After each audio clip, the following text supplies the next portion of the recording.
여러분 안녕, 가스목입니다. 잘 봤나요? 괜찮습니다. 어떤 친구들은 좀 자신있게 푼 친구들도 있고 좀 어려웠어요 이런 친구도 있을 텐데 아마도 원하는 점수를 받은 친구는 별로 없을 거예요. 우리가 항상 이상은 높게, 현실은 그보다 조금 낮죠. 괜찮습니다. 중요한 건 뭐냐면요, 발전이거든요. 여러분들이 발전하기 위해서는 현재 자신의 위치를 정확히 파악하는 게 중요해요. 그래서 모의고사를 보는 거죠. 자신의 위치가 정확히 파악이 됐다면 내가 이렇게 공부를 해서 더 좋은 점수를 부평에 얻고 수능은 꼭 원하는 점수를 얻을 거야, 이런 생각을 할 수 있을 겁니다. 그런 걸 어떻게 해야 되는지 선생님이 총평의 마지막에 좀 도와드릴 거예요. 자, 일단 말이죠, 이게 이제 오답률 순입니다. 18번이 제일 어려웠고요. 엄청나게 오답률이 높죠. 그 다음에 20번이고요. 8번 정도까지 꽤 좀 많이 어려웠어요. 그 다음에 이제 12번, 9번, 13번은 그렇게 많이 이제 어렵진 않았는데요. 그래서 요 세 문제가 좀 많이 까다로웠고, 선생님 보기엔 그렇습니다. 그 다음에 9번도 사실은 좀 까다로웠어요. 나머지는 그럭저럭 조금 풀만했던 문제들이라고 볼 수 있습니다. 좀, 소개를 좀 시켜드릴까요?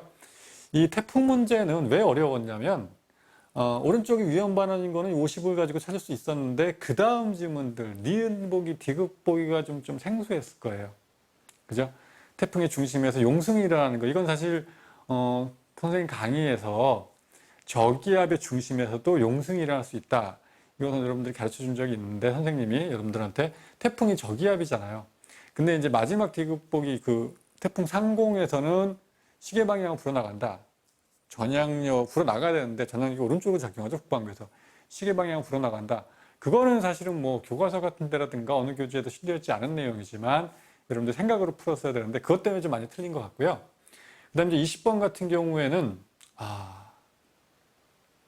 진짜 많이 틀렸습니다. 20번. 근데 이제 이 적외선 방출 복사가 중요한 거였고요. 그리고 사실은 기상위성으로 관측한 거, 적외선 방출 복사 에너지의 편차. 기상위성에서는 뭘 봐요? 구름의 두께, 구름의 온도, 이거 측정하는, 특히 적외선은 구름의 온도를 측정하는 거죠. 저온인 구름의 에너지를 많이 낼까요? 조금 낼까요? 조금 낼 겁니다. 그죠?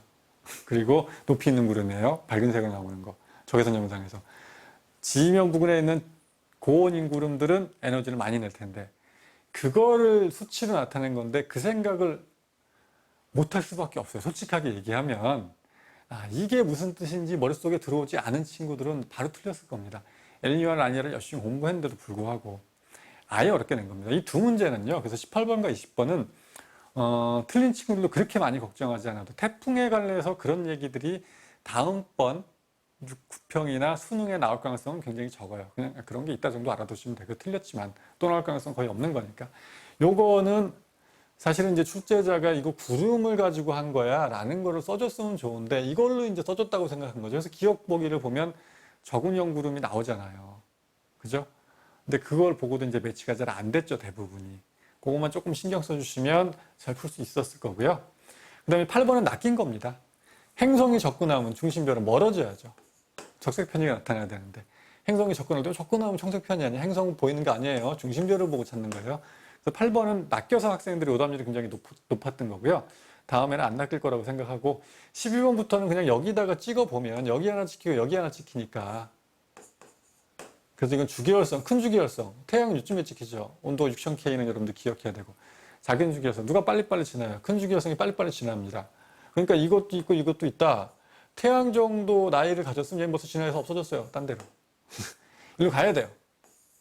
이 정도면 이제 거의 적색거성 아니고 초거성 쪽으로 가야 되는 거죠. 그런 것들을 생각해 보면 이제 여러분들이 풀 수 있었던 문제일 거고요. 9번도 상당히 좀 어려웠어요. 9번도 어려웠고, 셰이퍼트나도 특징이 밝은 중심액과 넓은 방출선이잖아요. 근데 K사 같은 경우에는 너무 멀리 있어서 그냥 점처럼 보이는 거거든요. 근데 그 막대한 양의 에너지를 내기 때문에 굉장히 밝죠, 중심액이. 그런 거고, 이것도 역시 이 이제 Z와 로브가 있는 건데, 중심에 타원 은하로 관측되는 은하가 있고, 이제 이게 전파를 보면 이제 Z 에너지가 나오는 거죠. 여기 로브가 있단 말이에요. 근데 에너지가 나오는 게 이 세 은하의 공통점이 뭐라 그랬죠? 중심에 블랙홀이 있을 거로 추정된다 그랬잖아요. 블랙홀에서 에너지 흡수한 다음에 뿜어가 나오는 거기 때문에 중심의 은하가 크게 그려보면 이렇게 회전하면서 물질들이 블랙홀로 빨려 들어가는 거예요. 그래서 이렇게 나오는 거기 때문에 우리가 보는 방향으로 회전축이 이렇게 있는 게 아닌 거죠. 우리 이쪽에서 보고 있기 때문에 회전축은 이렇게 돌아가는 거니까 우리가 보는 방향과 수직으로 회전축이 있는 거였죠. 그거는 사실 여러분들이 전파의 구조를 이해해야 풀 수 있는 문제인데 너무 좀 자세하게 냈다라고 생각해 볼 수 있습니다. 알아두시면 될 것 같고요. 네. 그 다음에 이제 선생님이 만들어 놓은 게 하나 있었는데 네. 뭘 또 얘기하고 싶냐면 이제 여러분들이 많이 틀렸던 문제 이 정도고요. 1등급, 1, 2등급 친구들 뭘 해야 될까요? 3등급에서 5등급 친구들 앞으로 뭘 해야 될까요? 5등급 이하인 친구들 뭘 해야 할까요? 사실은 이 친구들이 성적 올리긴 제일 좋아요. 당연하죠. 조금만 더 하면 돼요. 기본 개념을 다시 한번 꼭 보세요. 기본 개념을 꼭 보시고 기본 개념 꼭 보고 그 다음에 더하기 부탁드릴게요. 교과서를 2회 정독하세요. 맨날 본 건데 자, 여러분들 교과서를 펼쳐서 쭉 읽으면서 이게 이런 내용이었어? 이런 게 있으면 안 돼요. 교과서에 나와 있는 내용은 확실하게 다 알아야 됩니다. 알겠죠? 이 친구들은 그게 필요해요. 교과서에 나와 있는 내용 확실하게 다 알고 그다음에 언제까지 이걸 해야 돼요? 9평까지. 9평 때까지는 이게 끝나야 됩니다. 그 다음에 9평이 끝나고 나서도 시간이 좀 있어요. 그때 문제풀이. 선생님이 자료분석 강의도 있고요. 간목어도 있는데 간목은 좀 나중에 풀어야 돼요. 어려우니까. 자료분석 강의 듣고 그 다음에 이제 수능 특강과 수능 완성 문제를 좀 풀어보셔야 됩니다. 알겠죠? 그러면 3, 5등급 나올 거예요. 그거 다 하고 시간이 좀 된다. 그럼 기출문제 풀어보는 게 좋은 거고요. 3, 5등급 친구들은 다시 한번 수특. 기본 개념이 좀 된 친구들이거든요. 수완을 다시 한번 풀어보세요. 그리고 간목어 풀면 어려운 킬러 문제까지도 해결이 되면서 1, 2등급으로 올라갈 수 있을 거예요. 그럼 선생님 저는요 뭘 해야 되나요? 공부를 제일 많이 하는 친구들인데 이 친구들은 사실 진짜로 어려운 개념들 다져야 돼요. 그래서 이 친구들은 간목어는 꼭 킬러들을 잡는 문제이기 때문에 꼭 풀어보시고 선생님이 가써놓은 모의고사가 있습니다. 1회만 일단 사서 풀어보세요. 진짜 킬러 문제들은 이렇게 나오겠구나. 그런 생각이 들 겁니다. 그리고 그거 더하기 간목어 더하기 뭘 해야 되냐면 EBS 수특과 수원도 다 풀어봤을 거예요. 2번, 3번씩 풀어봤죠. 기출문제들도 풀어봤고 뭘 해야 될까요? EBS에서 간목어는 다 풀어본 다음에 EBS에서 수특 수원 말고 파이널 모의고사 나온 게 있어요. 그리고 만점 문제 풀이인가도 있어요. 그 굉장히 어려운 문제들이 많이 들어있습니다. 까다로운 문제들이 많이 들어있고요. 그것까지도 풀어보세요. 연계교재 외의 내 교재. 수특수와 말고 EBS 교재, 문제풀이 교재들이 있습니다. 그것까지도 풀어보셔야 돼요. 그러면 1등급 유지할 수가 있을 거예요. 알겠죠? 자, 그리고 하나만 더 얘기를 하고 끝내도록 할게요. 자, 국평과 수능에서 어떤 문제가 나올 거냐? 정말 나올 만한데 이번에 안 나온 것들이 있죠. 기억납니까? 일단 기본적으로는 여러분들이 판의 경계와 함께 판 이동시키는 힘, 해령에서 중력 포텐셜 에너지 때문에 이렇게 밀어내는 힘, 한번 하고 설대에서 끌어당기는 힘, 이런 거 나올만 합니다. 아마 구평이나 수능에 나올 것 같고요. 그 다음에 또 이제 고생대, 중생대, 신생대 또 기들까지 다 외워야 되고, 그 다음에 그거를 이용해서 푸는 문제들, 반관계 연관시킬 수도 있고, 지층에 대비하는 거 연관시킬 수도 있고, 표준화선 물론 다 외워야 되고요.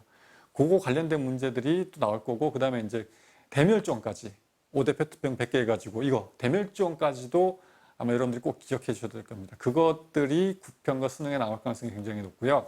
2단원에서는 태풍이 이거 말고도 또 나올 가능성이 있는 것들이 많아요. 그 다음에 온대저기압과 그 다음에 장마전선 연관시키는 문제들 나올 게 있고요. 그 다음에 킬러 문제로 나올 수 있는 2단원 뒤쪽에 나와 있는 지구기후변의 외적 요인. 이번에는 자전축 기울기 변화가 나왔지만 그것과 함께 공정궤도 20mm라든가 세차운동 문제를 엮어서 낼 수 있습니다. 또 한 가지 태양복사, 지구복사 굉장히 복잡한 화살표로 수치 같은 거 따지는 문제들, 들어오는 거 나가는 거 복사평형 따지는 문제들도 6평과 9평에 충분히 나올 가능성이 있어요. 그리고 천체에서는 선생님 문제풀이에서 해설 강의에서 마지막에 또 얘기를 해주는데, 천체에서는 별의 거리, 밝기와의 관계, 5등급 간의 밝기 차 몇 배? 100배 차이 난다는 거. 그것과 연관시켜서 문제를 물어볼 수 있을 거고요.